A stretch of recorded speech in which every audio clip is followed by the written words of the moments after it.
Hello, I'm Professor Opal Palmer Adisa, and I am. Hello, I'm Professor Opal Palmer Adisa, and it's with delight and pride and honor that I'm here today with Professor Kenneth Ramchan, the literary critic of the Caribbean. Good morning and welcome. Hi, good morning. Good. It's good to have you here.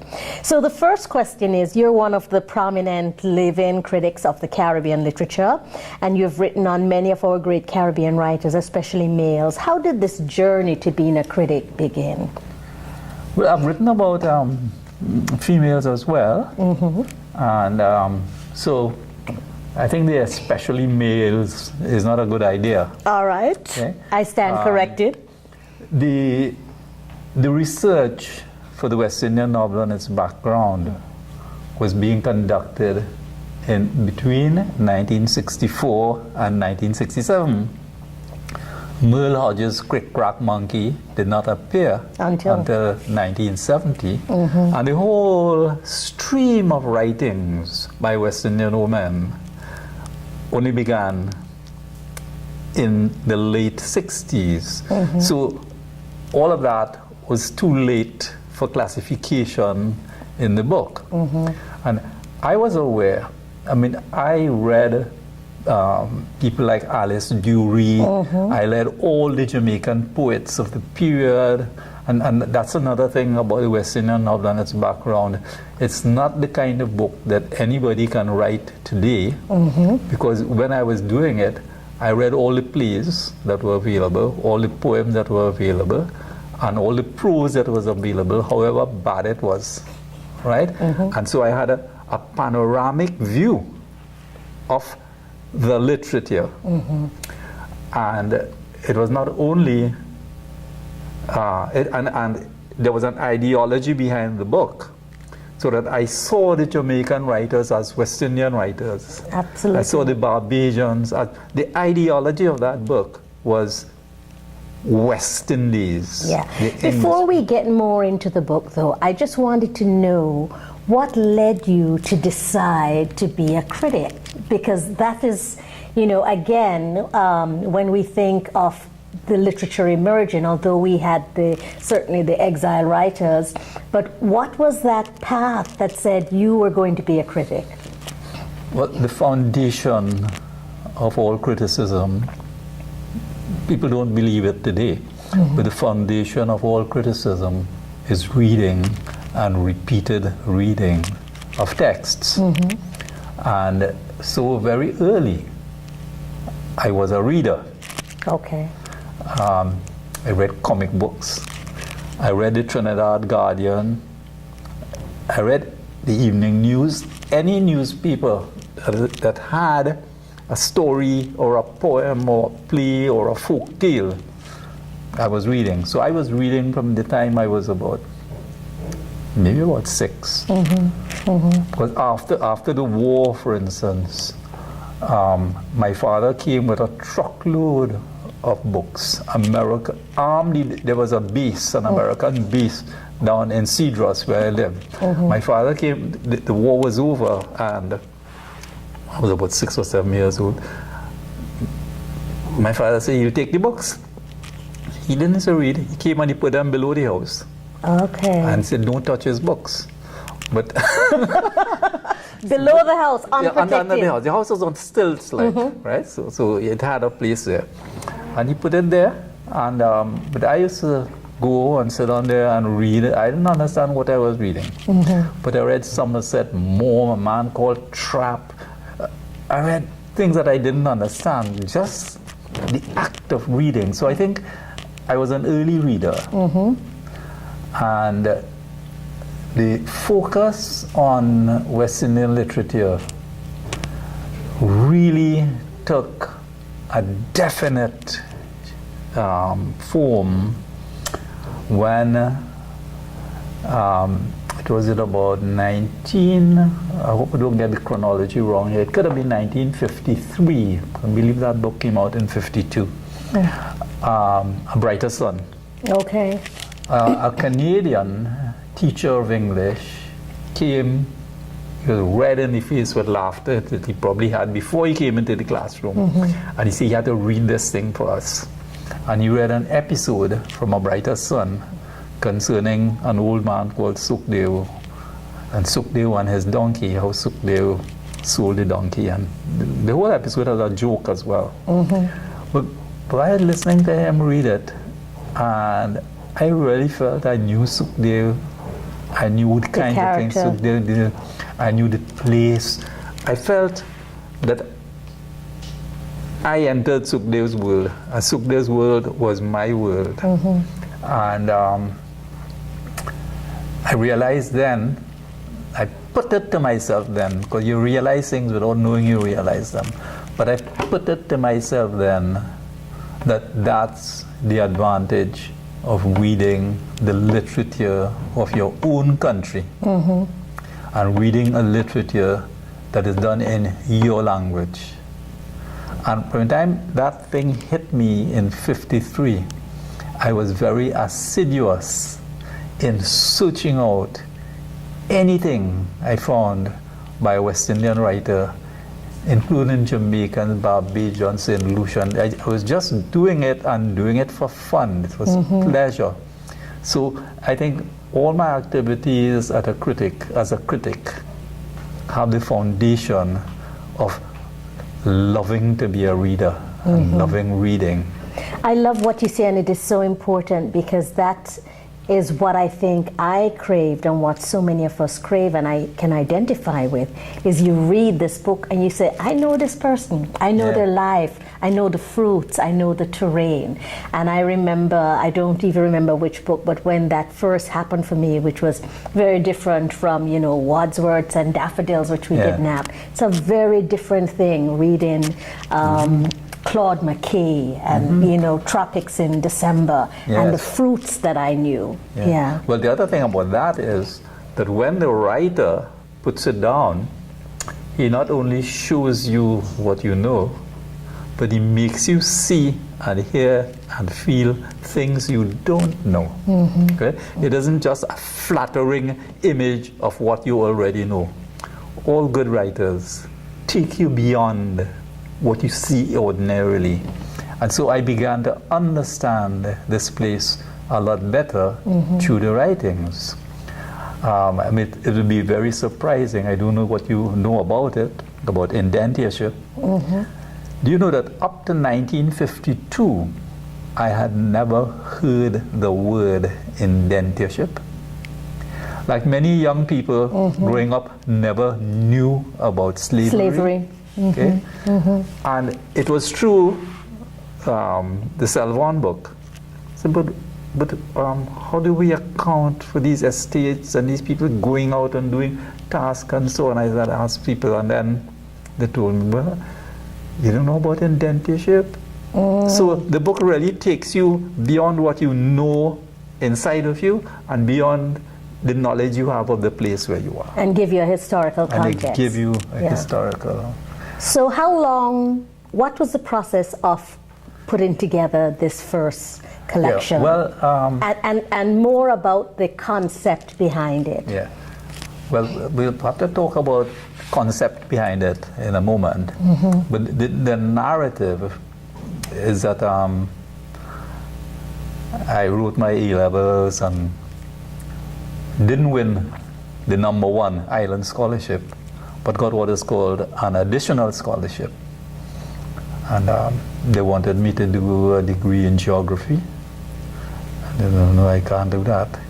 There are other subjects they wanted. I said, what do you want it to do then? I said, they want to do it in West Indian literature.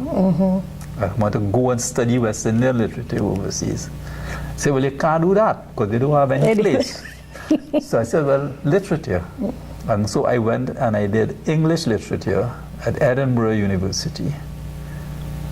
Shamefully, a big Scottish university like Edinburgh University had only one course in Scottish literature. It was all English and American. But I did it. But while I was doing it, a quarter of my time was spent reading West Indian literature because I decided I'm going to get a first and I'm going to get a scholarship, and I'm going to do my PhD in West Indian literature. So you had it planned in advance.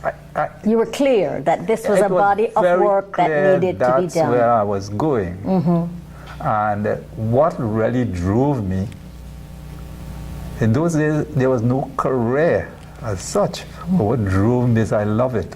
I love it. And that is how I came to do West Indian literature. I'm saying all of this because I have great misgivings about the operations of the industry I helped to create. In that the essential goal seems to me to be forgotten. And that is, my purpose as a literary critic is and has always been to make people want to read books. And my laboring task, apart from inspiring them, giving them enthusiasm, motivating them, making them feel I have to read that book, which is the big thing. I didn't want them to say I was bright. I just want them to say, oh God, that is a good author, I have to go and read. Right? But the work I had to do as a laborer is to see what were the impediments to somebody who doesn't know it and know the scene. What are the impediments to that person getting into the book? Everything I have written, except for one or two shameful pieces, everything I have written has been written to encourage people to read and to love reading and to know and feel that the reading experience does things to your inner self, and it also sharpens your understanding of the world immediately around you. And why do you say that that part is forgotten by contemporary critics? Because when I read some of the rubbish that is being written, Okay. Sometimes I ask myself, did this person finish reading the book? The book. I'm glad you said that, because sometimes I feel the same way about criticism. I don't know who they're writing about or which book they're writing about, because I figure it can't be the same book that I have read. Yeah, I mean, I've made mistakes in understanding, but it's not for want of try. I have never written or spoken seriously about a book unless I read it 3 times. Yes. Who has time Right. to read a book 3 times Before they write about it, yeah. Nobody. Right. And I think what you've said is so important, is that you're writing from a place of love. Yeah. And I think nowadays critics is not necessarily because they love the writer or they love the writing. It's a book and it, for whatever reason it has been assigned. It's so disappointing. I mean, people pass through, they say they are scholars, they're doing this and so on. I say something jokey about a book or a writer, hoping to get a comment. Nothing. It's as if they're focused on this thesis or this piece of research that they're doing. And they, even though they say they're doing feminist, do they love women and do they love women's writings? And to me, most of the time the answer is no. They are intent on getting these ideas, which they've probably picked up from people like Jameson and so on, and ideas that they've picked up in the American Academy. They're driven by that to look at this writing, but I don't see the pleasure, I don't see the joy, I don't see the funniness, No, it's a very valid point you've made, and I think that needs to be reinstated, the love and approaching it. I mean, I don't want to make a wholesale condemnation of everybody but myself, but I'm just exaggerating or emphasizing a point that there is that element which I find missing in contemporary criticism. Yes. And if a critic reads you he's really looking to see where you fit theoretically. Okay? Now, you had asked something about the concept. Right. Okay? The concept is transferred from my thesis. And the concept of my thesis, and my thesis was entitled The West Indian Novel and Its Background. Now, in a strange way, I am the father of cultural studies in the West Indies. Because what that book, what that thesis was saying is that you cannot understand this literature, you cannot even feel this literature unless you understand the kind of fusion society in which we live, where all the disciplines, all the peoples and cultures are merging into one another, and all the people are, and all the literatures are merging into one another, and literature is not separate from life, or from other professions and so on. And so I did things about the education system and so on. That whole book, a whole section, is trying to set the cultural context and the political context out of which this literature came. Right. So that's the concept. And the ideology was, I was a federalist. I'm still a federalist. I still believe in West Indian Federation. Me too. But it's a wasteful belief because it's not going to happen.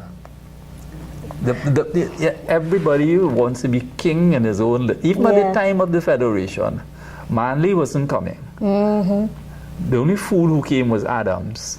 Because Barbados was so small, it wasn't a big enough thing. But Trinidad and Jamaica decided, I prefer to reign in Jamaica than to be one of three. Right. In the the politicians. The politicians, but you know, I think as we look at, they have this term post-coloniality. I'm not quite sure what that means, but I believe in the federation, and I think in terms of the future of this region, federation is still where it is.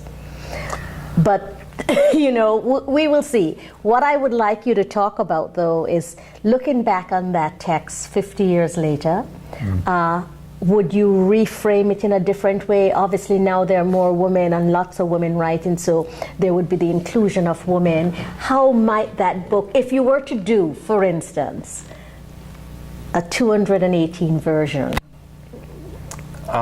First of all, there cannot be another book called West Indian Literature. They just can't. Nobody can read all of it. True. Right? Nobody can read. And the way nationalism has gone and the way politics have gone, it has happened even to me. Over the last 10 years or so, I haven't read much Jamaican literature. One makes a big splash, you know, all the people who make a splash in Europe and so on, I read them because I can't miss them. But I don't know what's going on the ground in Jamaican literature. Because it has expanded so much. Yes. Yes. And it's the same for other people, and therefore a book called West Indian Literature could only do what I think I'm going to do if I really have the interest or the energy to complete it, I'm going to do a book on the West Indian short story. Because if you ask me what was the biggest flaw in the West Indian novel and its background, I would say it should have been about the West Indian short story. Because the West Indian short story is a progenitor of the West Indian novel. And I said something which I thought was very interesting, but because of that, nobody was interested in it. That during the 1960s, the late 50s and the early 60s, there are no West Indian novels. There are only collections of short stories in disguise. Interesting. Because... But isn't that what a novel is? No, the novel has a specific form and all that. Our writers invariably, up to the mid-20th century, were practitioners in the short literary forms. Poems, short stories, little autobiographical essays. And the reason? There were no publishers who would take on a novel. You're putting your stuff in the newspapers, you're putting your stuff in the little magazines, and there were certain constraints about length that were involved in trying to write and get published. Right. Which meant that we had a kind of short form mentality. And the short story writer would also turn out writing. Many of our early novelists were also poets. Yes. They were poets and short story writers. So when they went to England and they were told, we don't want short stories. As they told Naipaul when you wrote Miguel Street, they said, well, sorry, you're an unknown. We can't take a book of short stories from an unknown writer. Produce a novel first, and then we'll consider a collection of short stories. Everybody was told that, don't want short stories. That's right. Off with And the that novel. is, and that still is. Yes, and these were the guys who were adept at the form. The Trinidadian writers knew the form of the calypso, right? They knew the form of the short story, and that's why Selborne is such a calypsonian in his novels, right? That's why Lamming is such a poet in his novels. That these guys were in the form, and that has had a tremendous impact on the form of the West Indian novel. They didn't consciously say they were trying to write a new kind of novel, but they were, I can even say, simply because they were practitioners of the shorter forms. So which leads me to a question which is not there, and who would you say of all of the writers that you looked at was the most inventive in terms of expanding or experimenting with the short story / novel form? Yes, but this is something we better get clear for now. I think a lot of things that happen to people happen almost intuitively and happen without your knowing. I don't think the writers of the late 50s and early 60s said to themselves, I'm experimenting with a novel form. Okay. What they said was, I had to convert some of these short stories into a novel. Okay. It was not a critical theory as such, but maybe for that reason it has been more profound, because the form and language of the West Indian novel are quite original and quite innovative.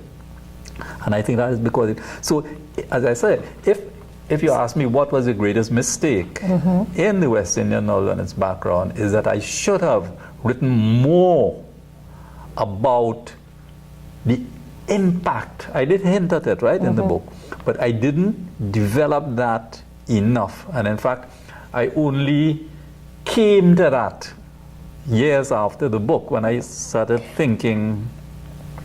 No, I didn't want to interrupt you. When you're talking about the impact on other writers, the impact on the Caribbean, the impact on the novel form in general. Okay, yeah. And since we started to talk about Naipaul, and you've written about Naipaul, the very complex character that I think he is, and that initially he wanted to do a short story collection, but because he wasn't known. He wrote it. Yeah, he wrote it. He had it written. Right. Can you talk a little bit about Naipaul and his positioning in Trinidad, in the Caribbean, and what some people take as being his negative portrayal of Caribbean, Black and Indian people? Well, I've written about some of this. After he died, well, I had written it before. I wrote an obituary for the London Guardian years before he died, which they published on his death. And the people who were hastily bringing out a collection of tributes to Naipaul after his death asked permission to use it. And then they asked me, could I write a piece on Naipaul's attitude to Trinidad, which I did. And both in the obituary and in the piece, The Naipaul Hate Trinidad, and especially in The Naipaul Hate Trinidad, I developed my thinking that one, it doesn't really matter whether he hated Trinidad. Okay. That somebody picking up Miguel Street or a house for Mr. Biswas or a bend in the river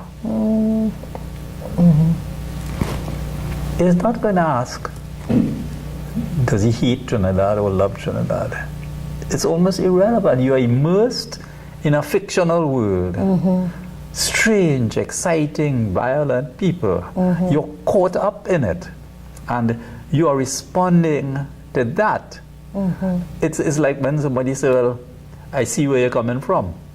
So I see if you ever tell me, I see where you're coming from, I say, okay, conversation over. I don't have to tell you nothing. You know where I'm coming from. That's absurd. You can't know where I'm coming from. You can't. And it shows that you really have no imagination and no interest. If you're talking to me, you listen to me because you already know where I'm coming from. You're predicting what I'm going to say. So I don't care where Naipaul is coming from. I read in Miguel Street. I read in a house on the surface. But I did work out a theory about his relationship to Trinidad. Okay, let's hear that. And I used James Joyce and James Joyce's attitude to Dublin to talk about Naipaul's attitude to Trinidad. Joyce said he hated Dublin, but when you read his books, it's all about Dublin. He's concerned about Dublin. He wants Dublin to be different. You know, he loves it in his own way, but he has to flagellate it, and flagellate it as right. He has to flagellate it because it's not doing the right thing. And I think Naipaul has to flagellate Trinidad. Because Trinidad is losing all its opportunities for self-knowledge and development. Look at the mess Trinidad is in now. And go and read the middle passage. And he's telling you that that's going to happen. Yes, his work does do that, but I also think his work does veer into a kind of gaze on what for me feels like a kind of gaze of looking at us in a negative way. And I understand and I appreciate your point that does it matter whether he hates Trinidad or the Caribbean or Indians or black people. Yes, and to me, yes and no. That it's not. For me, it's not that clear cut, and because I think for me, Naipaul, and you're the expert, and I don't want to dwell on that. That Naipaul, to me, internalized much of the colonial dictates of who we are and who we were. And the value of who we are, I think, yeah, we've made errors and that's natural given what we're coming out of, was not fully appreciated. That's just my... Well, the bad news is that all of us has internalized it. Huh? Yeah, that's true. We still haven't liberated ourselves from mental slavery that Fanon talked about, that Mali talked about, and you still see it. You still see it. It's there. We're not free. And Naipaul internalized it, indeed, as a student at Queen's Royal College, which was like a British public school, and where the masters were English, and the values were English values. the purpose of that school was to make everybody into an Englishman. Absolutely. Okay? So that was the sound colonial education, which incidentally Lloyd Best had, but he wasn't a colonial. The brighter people took up the sound colonial education and turned it on its head. Right. Who could have had a sounder colonial education than C.L.R. James? True. Right? So, but Naipaul was affected by his sound colonial education to the extent that when he left, he wanted to be an English writer. Yes. He wanted to be like the people he had been told about and read about. He didn't think that the material around him was a fit material for literature. And for years in England, he scratched around trying to write what he calls a metropolitan novel. Metropolitan meaning British and European. And until that day that he writes about, and everybody writes about in the BBC, where the sentence, "Wapner in their hat," came to him. And that was the beginning of Miguel Street. And that was the beginning of his increasing knowledge that a writer can only write about the things that he knows. And that his raw material, initially at any rate, was Trinidad. Yes. Naipaul's books, to me the best Naipaul's books are the ones that are set in Trinidad. And Yeah, I would Trinidad, concur. right? I definitely would agree. And he said something, I believe it was in the preface to the middle passage. I think he never wanted to get into tight conversations with me. We did have one or two. But he never wanted to get into tight conversations with me because in a piece called Partial Truths, I had two arguments. One, I had many other arguments, but the two main points was, he is such a good writer that while you are reading him, you fall under his spell and you believe you're listening to the whole truth and nothing but the truth. Right. So he is, a persuasive purveyor of partial truths. And the second thing, no, everybody purveys partial truths. The only trouble is if I think it's the whole truth. So when you tell me something, I am not taking it like the whole truth. I'm saying, well, that's an aspect of the truth. Because there are other things I remember and know which don't square With what you're saying. But I can take in what you're saying as part of the truth. And that's what I do with Naipaul. And that's what I think everybody should do with Naipaul. But the second strand in that piece was to quote something that he said, that when he was younger, he had no ideas. He just wrote. But now, I have ideas. Now, I know the world. Now, I know what I want to say. And every sentence there is a confession of abdicating from being an artist. I know what I want to say. Right. Before I write it, I know what I want to say. I'm going down to the Middle East, I know what I want to say. After an area of darkness, he goes in there, I know what I want to say. Everything. The discovery. At a certain point in his career, everything comes out of, I know what I want to say. And that he's so clever that all the novelistic techniques, all the way of making people come alive and so on that he had in those baggy monsters of the early novels, where things were floating in that he didn't even know were floating in. All of that stopped. Yeah. And of course, shallow people and intellectuals love the later books because the books are designed specifically to make certain points. He's writing a blasted thesis. Yes, he is. Right? Yes, he is. So you're very safe when you're in the hands of a man who writing a thesis, because he's tell you the purpose of this thesis is to do sorts. And you're reading those later books and you know what the purpose is. Therefore, it's easy reading. Right, yes. Right? So I think that career sags disastrously at a certain point. And I think it started with guerrillas. That's where the rot yes. to me set in. Yeah, that's definitely the shift in his narrative and his politics. Yes. Yeah, and I was so pleased when I read in Richard French's biographies, is excellent, that is what Richard French is saying at a certain point. He says, well, you know, from this point on, he's just repeating himself, and he's just illustrating his ideas and so on. But the intellectuals of America and the United Kingdom, loved it. Even some of our half-baked intellectuals, love it. You know, you know, writing.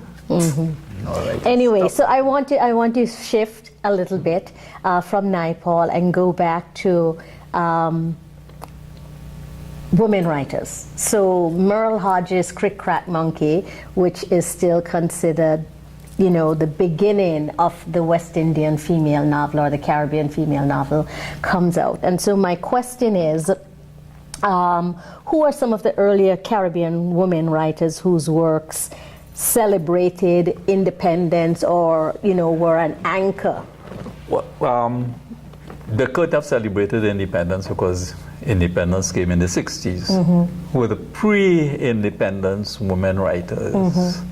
And that is why I said that one of the big mistakes in the West Indian novel and the background is that I did not do enough about the West Indian short story. And that is why I don't know if I could get some Sheila or some research person who can take notes while I talk the thing. I think I'm really at a stage now where I can talk that book and get a script and then edit the script. The UWI should provide you with that because it would be so valuable. To me, writing is revising, right? So I would revise the script. But I really am bored writing the script. Okay. If somebody who is interested is asking me the questions, I will get animated and say what I have to say, and I'll say it very pungently and powerfully. When I sit down there writing and I study all these learned tomes and theses and all these scholars who want to read this and so on, That's not the way. It's not the way. Maybe it's a function of age. And I could be playing paddle tennis, I could be fishing. Why am I writing this? Because people ain't going to read this anyway. Yeah, well, some people will. It wouldn't do them any good, you know. So, but let's focus on some of the women writers. Yes. So, what I'm going to say is, if you look at the early magazines, the magazines from about the 1890s into the 1940s, there are a host of women, about between 1.5/6 to 2/6. That is a little less, a third or a little less than a third of the short stories and poems are written by women. In the early journals. Yes. And when the men could pack their bags in the 1950s and go to England, these women had children and they had the cooking and they had the this and they had that to do and they couldn't leave. Right. So the underdevelopment of women's writing is not because there were no women wanting to write. In fact, there were women. Jean Reese's sister ran a magazine in St. Lucia. In my researches, I found that, and I gave all the material here to the university. All of them were writing, and writing well too. And as I said, they were not writing. They were writing about liberation. There's a short story by Kathleen Archibald called "Clipped Wings." I don't know that. Yeah, which is a total female liberationist text. I was so impressed, I got one of my students to do her MA thesis on Kathleen Archibald. Okay. Right? Well, Kathleen Archibald's brothers were also playwrights, and they were known, but she wasn't known. And you would find similarly in Barbados, similarly in Jamaica. So there's a lot of work to be done by people who are interested in writing by women. To excavate those journals and newspapers. Excavate and, it'll be a very good project. That, again, but I would do that project. I say, well, I'll get a team in Barbados to go through all the Barbados news and pick out the stuff by women and do it island by island. Because if you try to do it on the whole, you're going to miss things. Right. And it will be a lifetime. You need a team. I think you should put that team together, Kenneth. We're getting the funding. We have to seek the funding. But no, actually, that's a really important project to be done. It hasn't been done. It hasn't been done? Yes. But the woman who got published, Merle's book, for instance, can you talk a little bit about that and the impact it made and continues to make? Well, I have talked about Merle's book in various pieces. I've had seminars and tutorials on it and so on. So it's a book about the definition of family, right? And an alternative to the kinds of families we've been educated. I don't like to talk like this about books, but I'm just being dry in order to make the point, right? That it has great social and cultural meaning. And the first of these is, well, maybe the first is the anti-colonial thing. Okay? Just like a man, right? But when it comes to the domestic scene, it is really telling you about families and how men and women and children live together and how families relate to a community and what's happening to that wholeness. Because the book really shows you that the wholeness, she's not idealizing it, but the wholeness she's speaking about is disintegrating. So the wholeness is in the grandmother. Yes, right? Yes. But the wholeness is not now, where the aunt, I think, is a bourgeois in Port of Spain, and her children are on the weary road to whiteness, and the girl from the countryside is a moxie little girl. Okay? So Merle is a very important social and cultural statement. Yes, okay? yes. And I think very much applicable still today.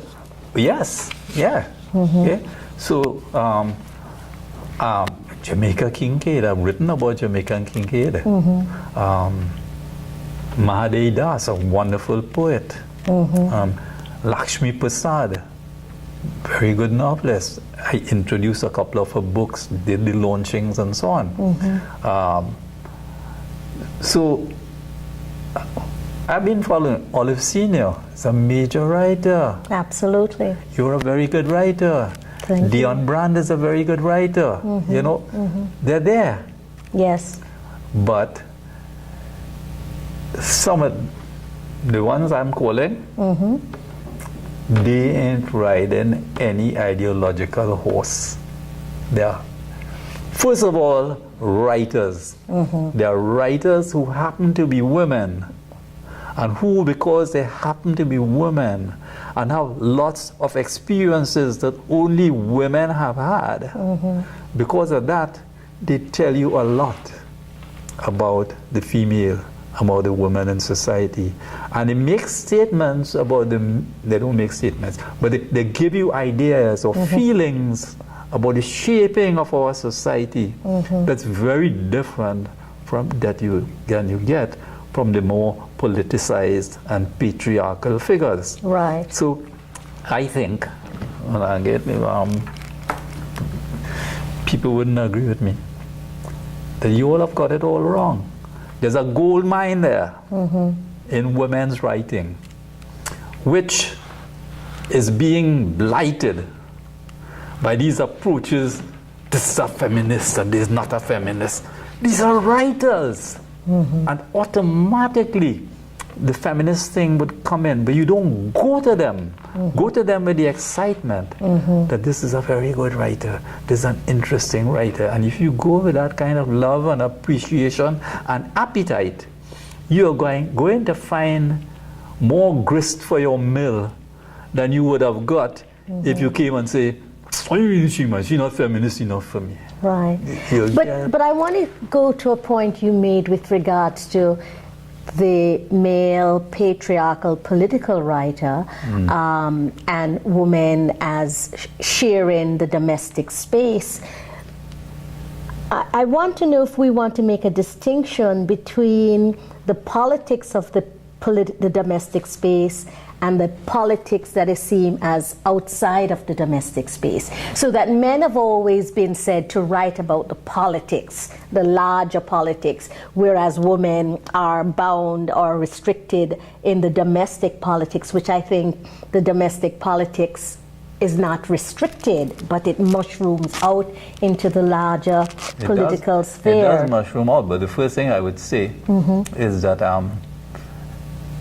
men's operations in the outer space are just as tyrannous and constricting as the operations in the domestic space. Okay, so and women are great subversives. I know my wife runs my house. My wife runs my house. My mother runs my father's house, and many women run their houses, run their households, and something is blocking them from bringing that creativity and sensitivity into the larger politics. And somehow or the other, they've been brainwashed into thinking that if you want to make it in the politics, you have to move like a man. Right. So many, look, in all these countries, there are women politicians who you wouldn't know they were women. No, I agree. You know? That, and even in business, I mean, even in all sphere where women have gained prominence, unfortunately, in many of those spaces, they have not feminized those spaces. No. They've simply done. You see, because what is wrong with the word feminize? But to a lot of people, feminize means you make it soft and weak and yielding. Right. Okay? But feminize, to me, is you humanize it. Exactly. Because I think the male running of the world has dehumanized the world. I would concur with that, yeah. And we really need to look at bringing back some harmony and balance. I think, although I didn't have women writers starring in West Indian novel and its background, I very studiously set up a trail beginning with beta plant. But I was also making a point that there are sensitive men. And there are men who realize what's happening to women and who recognize there are problems that are peculiarly problems of women arising from the social and political shapings. About the psyche of the female, there aren't many male writers who can really get into that, but some do. Right. Okay? And I guess my question would be, who are some of the male writers who you think have... Get in. All right. Well, I'll come to them getting in a minute. I just wanted to explain about beta plant. Beta plant goes away and comes up to a British university, and she can't know how she fit into this society because everybody thinks she's just beta plant. And she catches her tail in the end. She goes with a peasant. You know, as a man for her, because he's real. Right. And he's not like the half-baked intellectuals who they feel she should marry and live up her life in society. And there's Claude McKay saying this in 1933. Tom Redgum, white West Indian, early 1900, 1904, 5, writes this thing called One Brown Girl and. Oh, right, yes. And there he is writing about it. And Lamming comes and he creates Fuller in Season of Adventure. This is a woman who has been educated out of her relationship to Africa and to blackness. She's a white West Indian girl, and he has her on the beach listening to the music and getting involved in African religion and so on, and beginning to discover herself. The book is called Season of Adventure. I mean, superficially it's about this political season of adventure, but there's that season of adventure of the woman Fuller. So I traced that, and of course before that I had to do with Jane's career. In Jane's career, for the very first time in our writing, a woman is the central character, and it's a man who doing that. Okay? So I think that the male writers did as well as a male writer could do to project an area that would have to be written about by women, because there are many intimacies there that the men, I mean, Roy Heath's The Shadow Bride is a fantastic novel about women. Yes. Right? And he gets into the head space. The heads. Yeah. Okay? Yeah. So it's not that it's a tabula rasa and nobody ever do it and nobody recognize the problem. I think if it could be seen, if those issues could be seen and understood, then we would have, I think, a healthier approach to women's writing, a more productive approach to women's writing. So I think that the approach to the understanding and valuation of women's writing, the approach is limited by ideologies. Of course, I am a believer that everything is limited by ideologies. Okay, but true, but it's I think perhaps some of what you are saying or thinking is that with the criticism being so heavily focused on the feminist approach rather than the humanistic approach, then that is limited it. And I think it also goes back to your original point that many of our critics seem not necessarily to be writing out of a sense of love and urgency in sharing and celebrating this writer, but rather as a kind of ideological, it's a different kind of framing that is happening. It's useful in its way, yeah? But the less framing you do, the frame is your intelligence and responsiveness. That's the frame. And your love. That's the frame I would go for. Yeah.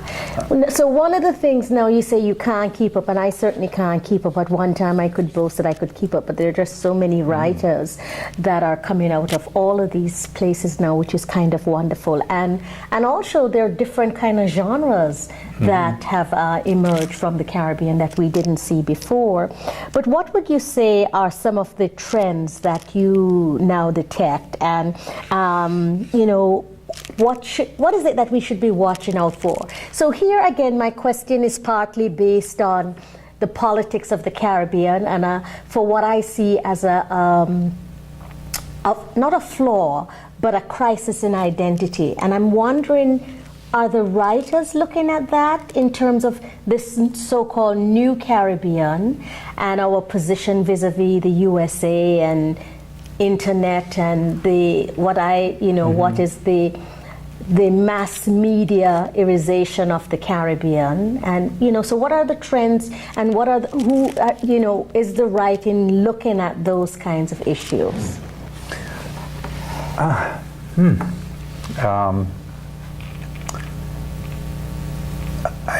have to focus more on Trinidad, right? But before I go, let me ask you about Patricia Powell, what has become of her? She is still writing. In fact, I did an interview with her, a long interview. I'll send you in the Caribbean, the same journal that you did. But I thought that was a talented writer. She is a talented writer, yeah. And I wanted to see how but I've lost track of her. Yeah. Because of my laziness, not because she's not doing anything. No, she is doing, but she's also switched a little in terms of, now she's looking more in the last interview in terms of the spiritual. She's focusing more on the spiritual. But, you know, her books are dying. I'm blanking on the titles. The Pagoda and all of those books did very well, and I think she's still writing, and I think she's still an exciting. Have they done well in the sense of becoming part of the Jamaican consciousness? I don't think they have in as much as I think they should have or would have, and again, I think, I'm not saying it's because there are other writers. I think somehow Patricia's work has remained a little bit under the radar, which I'm not quite sure why that has happened.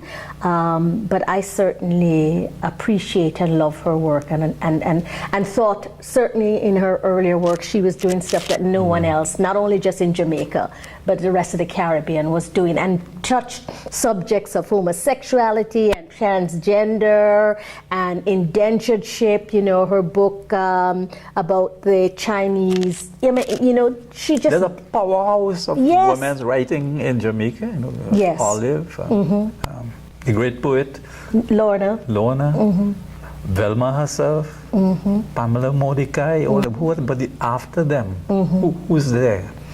Well, we have, and this is terrible because I'm on camera and I should, there's a lot. There are a lot of poets, playwrights, and writers who are emerging or who have emerged from the Caribbean. Many of them located in the diaspora. This young girl whose name I'm blanking on, forgive me, who did the book on bleaching in Jamaica and won many awards. She's a new writer. That was her first book. And then, you know, so they are constantly emerging. They're constantly emerging. Yeah, so we have some younger writers coming up. The Bocas Lit has been, in spite of its bourgeois tendencies, and it's looking to Europe and America for funding, and it's, you know, it really has to water down its nativeness because it has to deal with those figures. Because I mean, it really grinds me to see the money they pay to bring a foreign artist when you have, you know, the Caribbean ones who could be brought instead. But Bocas, with its money prizes, it's a very and its publicity and its PR is encouraging people to think that writing can not only be a vocation where I feel I want to write, but it can also become a career. Yes. I can make a living out of it. And I expect that and lots of other things that are happening can lead to a burgeoning. But for years now, I did it in one or two public lectures in England.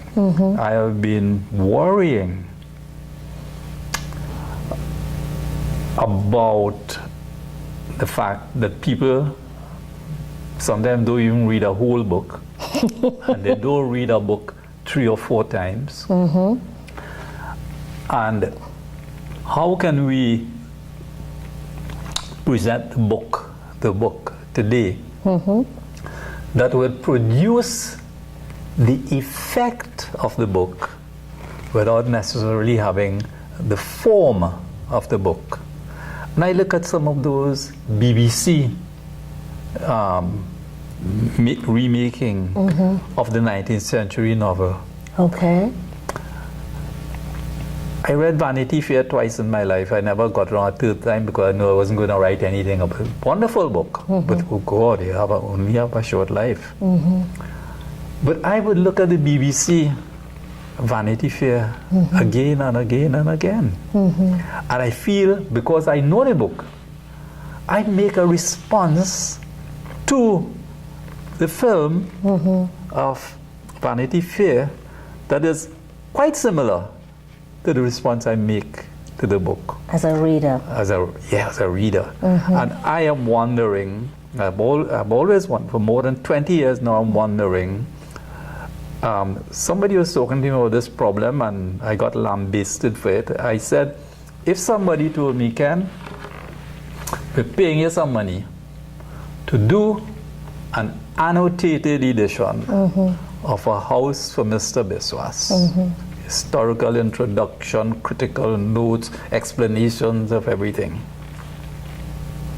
I would tell them, I would prefer to work with you on making a DVD of the book.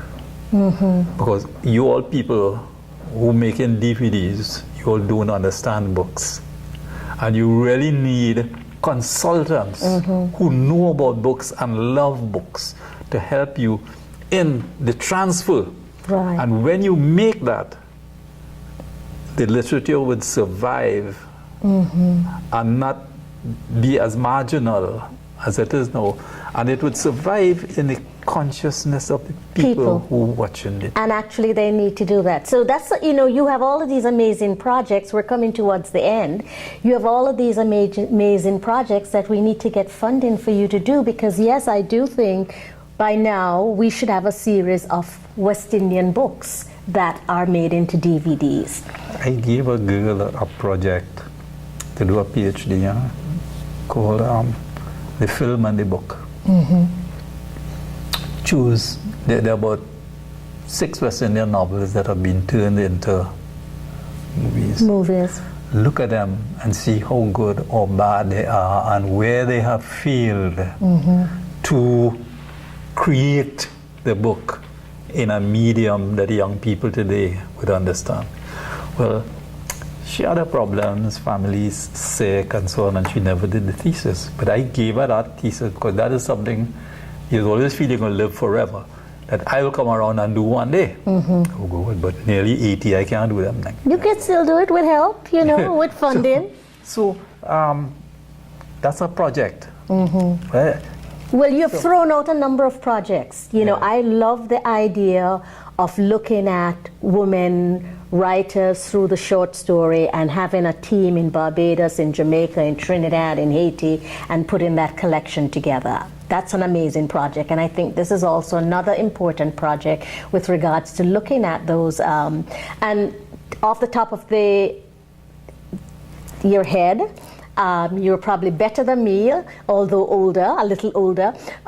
What are some of the books that have been made into movies, the West Indian books?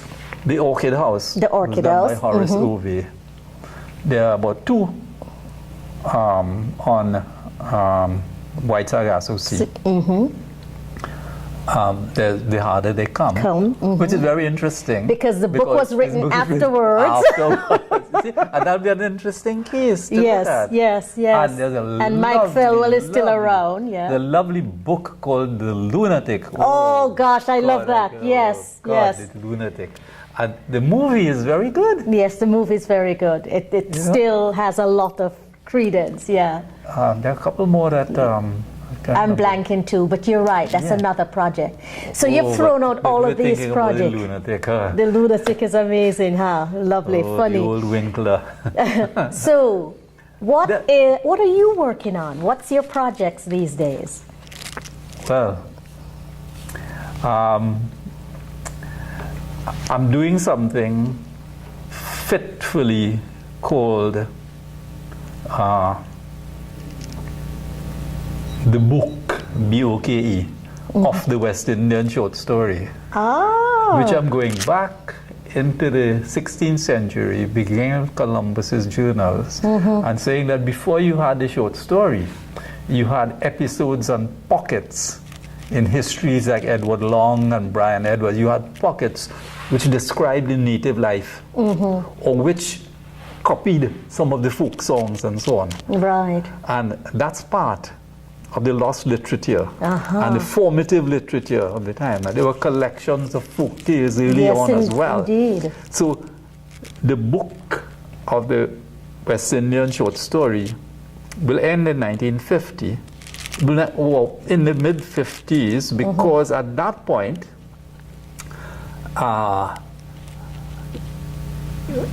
you have to think about the short story in Jamaica. So this book is the short story book that when you read it, you will get a better insight into how the short story developed in Jamaica and Trinidad and so on. And I'm trying to do it as a massive anthology with short introductions. Nice. Yeah. But So when can we look forward to that? I don't know. I don't know. Am I dead before? No, you can't dead before. You have to finish it. And that will be accompanied by a shorter book on the West Indian short story. Okay. And I'm also doing my selected essays, which is turning out to be quite autobiographical, in that when I look at them and I see how I've changed and developed particular interests and so on, I feel I should say, well, this was written when so and so, and I was doing so and so and so. I think I don't have enough vanity to write an autobiography. Right? But I feel I could put in a lot of autobiographical stuff in the selected essays. And I think that's important. You know, when I started the journal Interviewing the Caribbean, part of my premise was that it was important to hear the story behind the production of work, and that there's not enough of that in the Caribbean. And I think it's interesting that you say you don't have enough vanity, because why is it in the Caribbean autobiography is read as vanity? You see what I'm saying? Yeah. When the fabric of our life is so important. Well, we could talk forever. But a couple of things I want to say that I really hope I could get around to doing a piece on Pauline Melville and a big piece on Olive Senior. Okay. Those are two writers I feel I want to write about before I depart. What is Pauline's? I haven't seen anything. She's Guyanese. I know, but lately. No, lately I haven't seen anything either, because she's somebody I've been wanting to interview. But the 4 or 5 books that are out. She's a very private person, but yes. Interesting. And I just wanted to say something. You said in your role as UWI's first professor, etc., what specific goals did you have? Right, yes. I think that I'm not talking there now as a critic or my development of my criticism, but I feel a generation now exists who do not fully understand that in 1969, when I went to Jamaica, nobody was teaching any courses in West Indian literature. The syllabus, the English syllabus in the University of the West Indies was a syllabus that was being done in provincial British universities. You started from Beowulf, coming right down, as they say, to Virginia Woolf, right? And I had men there teaching Middle English and Old English and all kind of stuff. And I look around, so, but the right to call it the English department. So the first thing I did was I went to my office door where they have me down, Dr. Kenneth Ramchan, lecturer in English. I take off the doctor, put Kenneth Ramchan. I take off the lecturer in English and put lecturer in literatures in English. Which is now what I think the department is called. I gave them that name. Thank you. I gave that name. And Eddie Bow come down and he laughed. He said, so that you inventing your own department now? I say, yeah, I invented my own department now. And I think no vanity, but I think almost single-handedly, I converted that curriculum to what it has become and what it is falling away from now. It became literatures in English, with West Indian literature at the core. I did West Indian Literature 1, West Indian Literature 2, and I introduced the MA by coursework because our PhD students were bright, but they had no idea. And so we brought in this intermediate degree. And this has transformed the curriculum of the University of the West Indies. And I also had in mind a further development of, because PhD research on really accelerated during my time, and it's not coincidental because I really wanted that and saw that we had to do that. We had to prepare the students by giving them enough West Indian literature and enough grounding in other literatures for them to do their research in West Indian lit. I had a great interest in the acquisition of authors' manuscripts. Yes. That's how the University of the West Indies started to collect manuscripts. The first one I made them buy was one by Wilson Harris of The Secret Ladder. I didn't know that. And then we acquired the Roger Mays manuscripts because I had written to the publishers of Roger Mays' novels saying it is time for a 3-in-1 paperback of these novels. And the fellow wrote me back a kind of ironic letter. Said, well, yes, if you can guarantee a sale of about 3,000, we could do it. I think he was being ironic. Huh? Yes, yes. But then I wrote to people in Jamaica and tell them, look, we have this offer. And Sangsters came up with a guarantee that they would pay for it. Yeah. And so those 3 novels were reprinted in a 3-in-1 edition with an introduction by Michael Manley. I have to say, I wanted to write the introduction, but I'm not Michael Manley. Right. And it would have sold better with him anyway, so I didn't mind. But because of that, the Roger Mays family was in correspondence with me, and I asked them about their manuscripts, and I got them to donate the Roger Mays papers.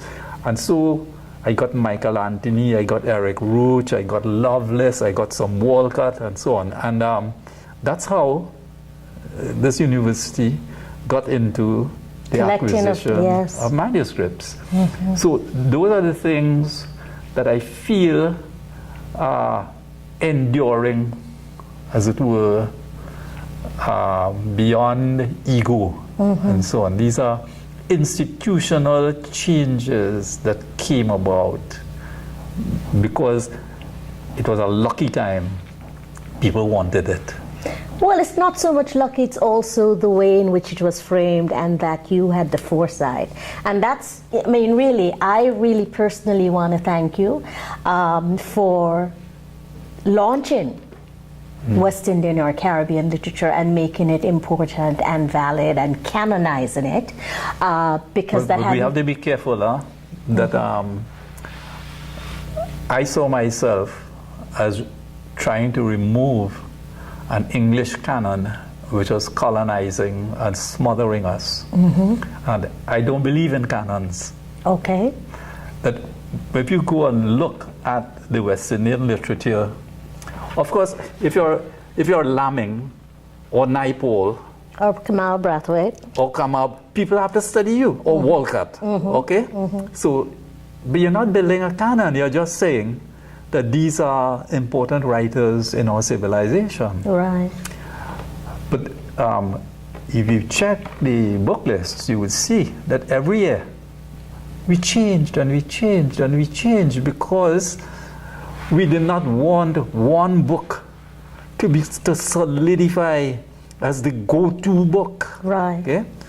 And I think that's a really important point, that we encourage inclusivity, and that we understand that the literature is always changing and emerging, Yes. and that our job is to keep abreast of it and to look very keenly at the different writers and what they're saying and how they're saying it. Yeah, I mean, part of my reason for retiring early is that there I was, a 58-year-old man, talking to little 17 or 18-year-olds about things that interest me and that are in the writers I love. And they have to write exams on it. And they have another world, another life, another perspective. And who knows that my values, the thing I hold dear, of course the human things I hold dear will always be held dear by everybody. But there are certain things I would want to talk about to them, and I know that I'm interested in that. Yeah. Okay? And that is why I began to place more and more weight on seminars and tutorials and feedback from them about what it is they wanted to do. But it really was getting tiring to recognize the generational gap. And they also like to see somebody young like themselves who dress up nice and thing, you know. But I think they also like to see you. Yeah, well, anyway, but I really felt, since my institution was not the institution that says, Professor, there's an office. Come down there. We'll tell the students anytime they want to talk to you about literature and thing, come and talk to you. Occasionally, if you give a little seminar or a public lecture, fine. It's not a sinecure, but it is saying that you and Gordon Roulette have been doing things here, and you've been in the trenches of undergraduates so long, you have to be getting tired. We can't have you marking essays and running tutorials all the time. Come, sit down there. Sit down surrounded by your books. Let the children come and talk to you when they want. Right. And share every so often. Yeah. So I don't have an institution. I didn't have an institution that offered or could offer that. Right? Well, you know, the University of the West Indies is growing, and I think that is something that ought to be taken into consideration as we look at how do we expand, how do we honor and provide a space for that kind of continuity that you and Gordon have provided, and you know the trajectory is important. So I don't think it's something that can't happen. I think it's something that should happen. But I want to thank you. It's been a real pleasure talking with the wonderful, insightful. Stop it. Well, I hope I didn't say too many outrageous things. No, not at all. Thank you, Kenneth Ramchan. And I'm Opal Palmer Adisa.